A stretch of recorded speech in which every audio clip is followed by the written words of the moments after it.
বর্তমান অধিকাংশ বাইক আছে এফআই। এই এফআই বাইকের ট্যাঙ্কির ভিতরে হচ্ছে একটা ফুয়েল পাম্প থাকে। এই ফুয়েল পাম্পের সাথে হচ্ছে একটা বালিশ থাকে।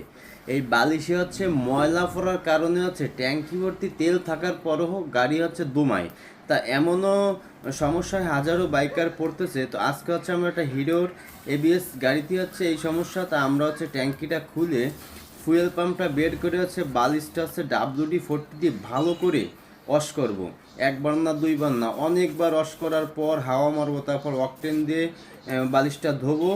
এরপর হচ্ছে আবার আমরা স্টার্ট করে দেবো, অবশ্যই সমস্যার সমাধান হয়ে যাবে। ভিডিওটা ভালো লাগলে শেয়ার করে অন্যকে দেখানোর সুযোগ করে দিবেন। পরবর্তী ভিডিও পেতে পেজটিতে ফলো দিয়ে পাশে থাকবেন। অনেকে অ্যাড্রেসটা জানতে চান। অ্যাড্রেসটা বাগেরহাট জেলা, শীতলমারি থানা, শীতলমারি পল্লী বিদ্যুতের সাথে সাউন্ড স্টিকার। সম্পূর্ণ ভিডিওর সাথে থাকার জন্য অসংখ্য ধন্যবাদ। কমেন্টে বলে যাবেন ভিডিওটা কোথা থেকে